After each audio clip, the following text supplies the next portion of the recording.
Welcome to The Holistic Entrepreneur with holistic nurse practitioner, success coach, and best-selling author, Bonnie Groessl. Bonnie and her expert guests share tips, tools, and strategies to achieve success on your holistic entrepreneur journey. Each show features answers to common entrepreneur challenges, along with a healthy dose of support and motivation. Now, please welcome the host of The Holistic Entrepreneur, Bonnie Groessl. Well, welcome everyone. This is your host, Bonnie Groessl, here at The Holistic Entrepreneur. Now, today I have a fabulous guest to share with you. Grace Liang is here, and she's an author of a new book called Finding Grace. And we're going to talk with Grace in just a moment. But first, I always want to take a moment to thank all of you for spending your time here with me on the show. I am so honored that you do that. You know, I think being a holistic entrepreneur is really more about who you are than what you do. You come from that heart-centered place. You want to make a difference in the world. And perhaps that's why you've decided to join us today. So if this is your first time listening, welcome. And if you've tuned in before, welcome back. I hope that you find this will be another great show with insights to help you on your entrepreneur journey. Now, at the beginning of this year, I started doing a single card angel reading before each show. And so I'd like to share that with you today. And the card that comes to us today is Guardian Angel. And the message that I get to pass on to you from this card, as I feel the energy of the card, is that a reminder that we're never alone. There's always someone there with you, to walk with you. So that's the message to take with you for this week. Now, the information presented at The Holistic Entrepreneur is educational, inspirational, and motivational in nature, but I always want you to just take what fits for you and simply let go of the rest.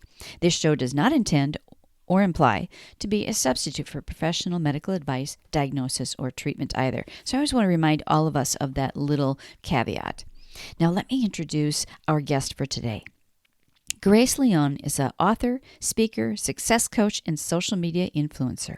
She lost her late husband in January of 2017. He had been her source of care, happiness, love, and confidence. After she lost him, she slowly realized that she needed to find all of these qualities within herself. This was the beginning of her trajectory from widow to empowered human being. She began to transform her life from surviving to thriving. You can follow her and along her entire journey in her book, Finding Grace. Now, as a success coach, she has dedicated herself to helping others live their best life and get unstuck.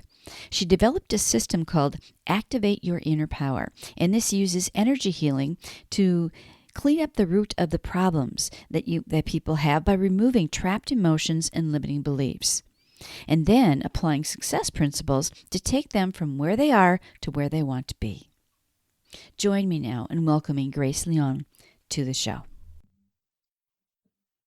Well, welcome, Grace. Thank you so much for taking your time. I know you're a busy person, so thank you for being with us here on The Holistic Entrepreneur. Of course, thank you so much for having me. You know, I read a little bit about people in their bio, obviously, but there's always more to the story, right? Would you Yes. share with us a little bit more about your journey and what brings you to the work you do today and the book that you've published? Okay, so that will be a long story, but I will try my best to make it short. Okay. I was born and raised in China. This is the 13 years I live in the US. I came here to marry my late husband. We met in Shanghai, and then about 3 years ago, he passed away. I was just a very ordinary person like everybody. Try to make a living, don't really know much about life, feel like sometimes lucky, sometimes not lucky. And then after he passed away, I was very angry. At that time, I was a teacher, and also I was doing my lifestyle blog, because that was feel like my last dream I want to reach, feel like reachable. And after he passed away, my whole world just shattered. Took me a long time to figure out why this happened to me. And also, I finally realized a life tragedy can also be an opportunity. Through this grieving process, I rediscovered who I am. I understand my life purpose, why I have this lifetime on earth. And I start the whole journey of soul searching, of finding myself. So that's the long story short. And now I come out with this new book called Finding Grace, which is my own journey, how I overcome from losing my late husband. And this book, my reader says, very easy to read because this is my second language. I always use very simple words, and this I hard to put down because they're short and they're just my raw, real emotion there. They said, they said your book made me cry and laugh and cry and laugh, but at the end they come out with delight and hope for life. So that's the whole message I want to send to the world. Life can be really good. We have to just believe in it and work on it.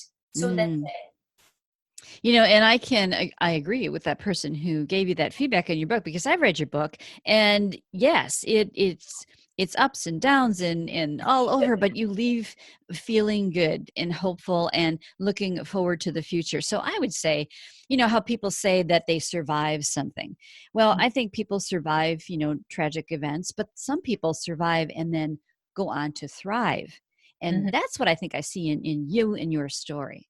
Yes, something I talked about yesterday with a friend, I said, something I realized is a lot of times you either willing to destroy your old life. For example, you outgrow from a relationship or a certain job or career, or you unwillingly, you have to destroy your life because something happened to you, like me, my late husband passed away. And a lot of people said grief has two parts. The first is loss. The second is rebuilding life. And I sort of disagree the second part. I would rather to not rebuilding, just to build a new life.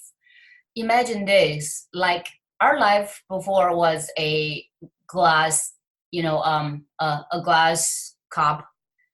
We hold all the water is our life there. Mm-hmm. And then something happened, the whole glass is shattered. Most people trying to do is they glue all the little pieces together, find the old life back again. Of course, they cannot find exactly the same old life back because, for example, my late husband was not there anymore. So you will be never the same. So I would rather to melt all the little pieces. It will be painful, super painful, but I have the opportunity to build from this pile of melted glass to whatever I want to do, to create a brand new life. Even after the tragedy, I will have my dream life as well. So that's the part I like. I so agree with that, Grace, because, whatever happens in your life, it could be something, joyful or very sad, but it changes you and life is never the same. So I always tell people you need to develop your new normal. It's never going to be like it was. Yes. The one thing I often saying is that there's a one rule in this world never change is the world is constantly changing. Oh, yes. Yes. And there's a saying that I like, which I've used myself because I've had personal experiences to be able to relate this to. Whatever doesn't kill you makes you stronger. Oh, yeah. Totally. Yes. So, in terms of your story and what you have wrote the book about is your husband's passing and the difficulties before, during, and after that. How did his illness and then his death change you? There's lessons in everything, right? What did you learn from that experience? And I know there's probably many, many things that you learned, but what's the biggest takeaway that you have from it? I think the biggest takeaway is instead of being angry about life, I appreciate life so much. Mm-hmm. In my book, I did talk about I almost drowned my own pool and I came out. That was truly my awakening moment. A lot of time I feel like I was very stubborn. I mean, life probably gave me warning like many, many times, but I just did not listen. And until I almost died, I finally realized, oh, actually, I'm very lucky. Life is still very generous to me because I still have this lifetime to make my dream come true. I feel very grateful because my dad passed away, my late husband passed away. Many of my direct relatives passed away, but I am still alive. And that it is something you need to celebrate. And I also realized what is real happiness? Because everybody say, I just want to be happy. What's happiness? I realized happiness is really just finding the small blessings. Like the moment I poked my head out of the water, the first thing came to my head is, it is so great to be able to breathe again. So breathing freely, that's happiness. So the biggest takeaway is when we often feel unhappy about our life, that's because we step away from the core of what happiness truly is too far. We look from outside the world. We want to make more money. We want more love. We want more success whatsoever. But we forgot actually everything is right back in our heart. Just being simply alive, appreciate, and enjoy every moment. Because when you're still alive, that's a hope. Yeah. Oh, I couldn't agree with you more because, and I think, when you go through something, like a loss of a loved one or a serious illness or an accident or whatever, gratitude has a whole nother level, doesn't it? Oh, yes, yes. It's Totally. like, because there are people, who can't. There are people who can't breathe on their own. There are people who can't walk. There are people who are no longer here to Mm. enjoy the things that we can enjoy in this world. So that whole gratitude piece is huge. And I think if people only did that and Mhm. more, I think it would change everybody's life for the better because, and there's research, and I'm sure you're familiar with that too, that shows that the practice of gratitude improves your life in other ways just by practicing gratitude. Yeah, there was a research I read about gratitude is people often feel more grateful. They earn 7% more than people don't.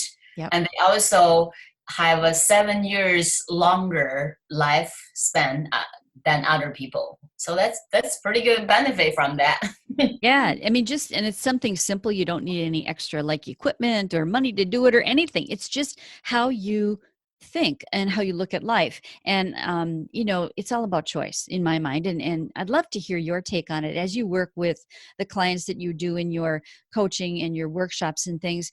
Because to me, that choice is the greatest gift of all. It's the best gift that we can give to ourselves. And so often I think people forget that they can choose to feel better. Yeah, a lot of times people live on a default life. Mm. They don't understand they have the power to create and to make a choice. I think for me, something really changed my life is the day I start to really understand how to take 100% responsibility for my life. That is a part, a lot of times it's hard to swallow because kind of like, that wasn't my fault. Mm-hmm. Sometimes when you really look deep into, yes, I contribute at some level of my current difficulty. By either I did not do something or I should do something I didn't or I shouldn't do something. You know, but again, is that means we go back to regret? No, of course, but it means we take responsibility from now on. We learn from it and we say, yes, that's something I did not do right. I'm not going to let it happen again. That's the part a lot of times people have problem. For example, they will say, oh, the economy is bad. That's why I can't find a job. But the truth is still have a huge percentage of people having a job. And that's our own responsibility. If we couldn't find a job, why? Can we update our resume better? Can we update our skill set better? So there's many things we have to look into, but because the way we are raising up by the society or the family, like it's easy to just blame others. Like economy is not good. My boss is it's a jerk. The traffic made me late. Because that way we don't have to do the hard work. We don't have to take the responsibility. Because sometimes when we cry and point, people do say, oh, don't worry, I'm going to help you out. So being an adult, I think that's very important is we have to, I say, man up. Mm-hmm. Whatever the thing happened there, you want it, you go get it. If you can't get it now, you update yourself. I would say if you want a dream life, there's something I do with the people I coach. We do a worksheet. I have 3 columns. On the right hand column said, who I want, it's what life I want to have. So they write that. Everybody have different idea there. And the middle column write, so what should I do to reach my dream life? They have different way to talk about. On the left, the question is, who I need to be to have that dream life. So it's very important is whatever you want, you have to change yourself, become or match the dream life you want to have. Not you wait to get your dream life and then you will change. That will never happen. That's backwards. Mm. You've said so many, you had so many good points in that last little bit. I just want to highlight a few of them. One is about dreaming, your dream life, right? Mm-hmm. Do you find, Grace, in the people that you work with, that I find that people don't often dream big enough? No, they don't. Something I learned is dream big or crazy big or dream small. They're using exactly the same amount of energy. Exactly. Dream big. Because I think it's very common is, even as a coach, sometimes I caught myself doing the same thing too. Because we always go back to see the proof. Have we ever done something like this? And then from there, they predict, can I really reach that far? So I often tell people I coach, I say, think about the airplane. Before people invented, there was no airplane. If they have to go back to say, hey, I need to see an airplane flying in the sky, so I will believe, yeah, that will be true, so we can make one, then we'll never have airplane or smartphone or computer or electric or all the cartoon movies. Nothing will be there. Because we have that thing is we have to look for approval. And they really stopped how creative we can be. So that part we have to work on. Yeah. Anything is possible. I tell people that all the time. Anything is possible as long as you believe. Yeah, that's a hard part for people to believe. It Sometimes I is. joke around with them and say, just think about you are your 3-year-old child. You just believe in Santa. Mm-hmm. You never seen Santa, but you just choose to believe it. And you have to have that type of strong belief about your dream life. Mm. So true. So true. Now, another thing that you mentioned was, when bad things happen, people say, oh, it's somebody else's fault, or it's my boss's fault, or whatever. And say bad things do happen, and bad things do happen to good people. That happens all the time. But I truly believe that there are no accidents. Everything, and this is just a Bonnieism, is meant to happen for a reason, because there's a lesson in it. Yes. So a lot of times we don't know why it happened, Mm-hmm. but you usually after a while, like days, month, or years, when you look back, say, oh, that is That's why, why. because I have to learn this quality in order to reach a certain goal. Mm. So that's what I'm saying to a lot of people, especially when they talk about grief. So I tell people, it's like, don't think about all your tears and broken hearts wasted. They're not. You are using it to detach yourself from your old life, to build a new life. And someday when you look back, you say, oh, I have gained so much from that experience. Mm. So the only sad part is some people refuse to learn. Then that is totally wasted. Mm. Yeah, well, and that kind of leads me to my next thought, as you were talking before, is about sort of limiting beliefs. I mean, we all have them from our childhood or whatever, but sometimes I think that that's what really holds people back from being able to, go forward in a positive way. Mm-hmm. I mean, there are so many limiting beliefs. Just like I've been working on myself for years, I still notice myself. It's just like, and it's a fun feel like peeling the layer of onion off, like layer and layer off, and see myself clearly. So here I want to tell people is what will happen after you have less limiting beliefs is you don't fight with yourself that much anymore.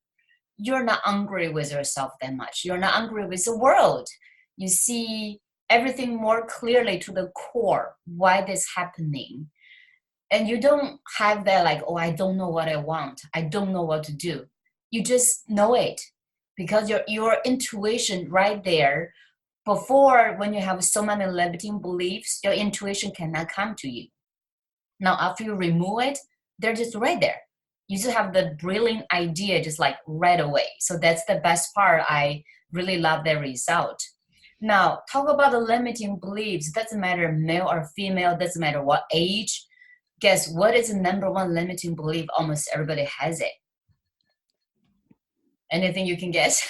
I would, well, in my experience, and I don't know if this is where you're going, is that they're not worthy. They're not enough. Yes, totally. I've been working with so many people. It doesn't matter what the surface look like. I always down to that roots. Mm-hmm. Yeah. Yeah, So that self-love piece gets to every time. totally. And so many people still believe self-love is selfish. Mm-hmm. Yeah, I just sometimes I feel like, when you don't, that's because you don't really understand love. Love is giving, but doesn't mean only giving to others. Also means giving yourself. A lot of people just draw a very, very clear line. They give everybody until they can't give and they're grumpy. Right. And then all the things they can give to other and the world is all the negative energy. So that's not love at all. Yeah, and that's so true. I find that with most of the people that I work with, and it doesn't matter if we're working on a business thing, a relationship thing, a health thing, or whatever, because I think, and I use this analogy, and it's kind of a s- you know stupid analogy because everybody talks about it. But when you're in the airplane, and they give you the instructions on the Yep. oxygen mask and all that, they Mm-hmm. tell you put your own mask on first before you help somebody else, because otherwise, and they don't say this part, but otherwise you're not going to be there to help anybody anyway. You have to take care of yourself first. Mm-hmm. I, The thing I notice a lot of people having trouble to love themselves. Actually, I identify them as a fig giver, or we say giver with a price tag on it. mm, How they say is we have two type of people in the world, giver and taker. It's pretty obvious we can know what type they are because the word is pretty clearly to see the meaning. And a lot of times giver need taker because they want to feel their self-worth by giving love. And those type of giver is not real giver because real giver should be just gave with not expectation of return at all. But they need it. They need a return. They need people to tell them they are such loving, caring people, and then they feel they are worthy. So that's the layer a lot of people struggling because in general people's eyes, those are nice people. They care about the community, they help others, but on the core, they don't really love themselves. yeah, And well, it's that external versus internal locus of control that Stephen Covey talks about, isn't it? mm-hmm. They need the approval from other people to feel good about themselves. Yes.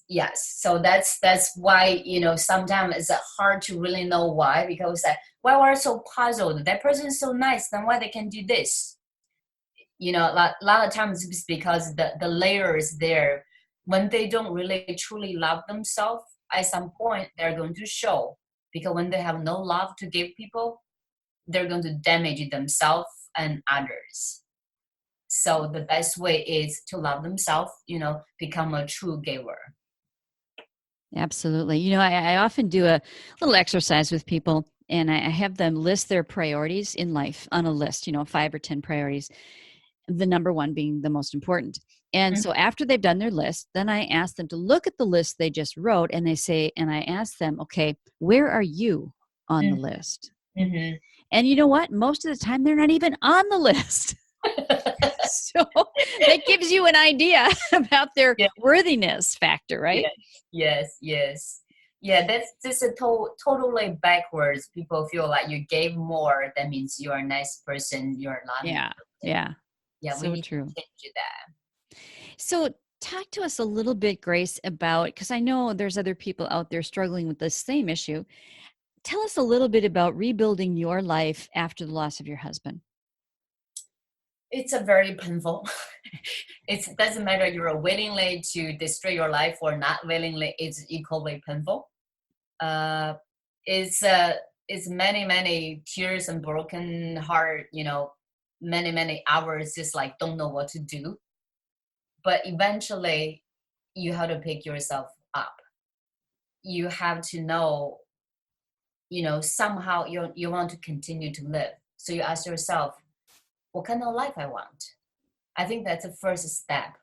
When you have a goal, when you have a dream, when your dream keep growing, become bigger, and then you start to feel like, okay, then how I can reach those dream? Because often people get beat up by life. We said that way, but Mhm. actually life really didn't do that to us. Is we did to ourselves because of the limiting beliefs there. Through the process, I realized before my late husband was the source of love, care, and my confidence. Because every time when I was doubting myself, for a lot of people growing up like me, like never get love from family, the childhood damage, it is a huge problem for a lot of people because we Mhm. don't have that solid foundation. We often doubt ourselves. We need other people to tell us how good we are. And that was what exactly happened to me. And now that my biggest cheerleader is gone and I don't have it. So what can I do? I decided I'm going to do that to myself. And that was the moment to open the door about self-love. And I realized, oh my gosh, actually I'm very capable. And I don't need anybody else to tell me. I don't need to have a soul. Okay, so this proof, yes, I'm worthy. That thing, I made it happen, so prove I'm worthy. I am, and I did a lot of soul searching. I At that time I did not have a religion. At that time I don't believe in God. Because a lot of death kind of pushed me to think about what really life is about in general. So I read a lot about God, spiritual world, and I realized actually everybody was born with built-in love, but somehow we just walk away from it. And now our whole life, our journey, or everybody's life purpose is walk back to the love we have, and that's a self-love. The self-love is what connect to each individuals to the universal love. So that's where I am now. Mm. We've talked about so many awesome things today, and we could probably talk all morning about this. But I know that life is busy and people's brains are probably full of stuff. If there Probably. was one thing that you really want our listeners to come away with from our conversation today, I mean, maybe it's something we've already talked about, maybe it's something we haven't even gotten to yet. What do you think that one really important thing would be that you really want to leave people with? I want people to believe they have this personal superpower within them.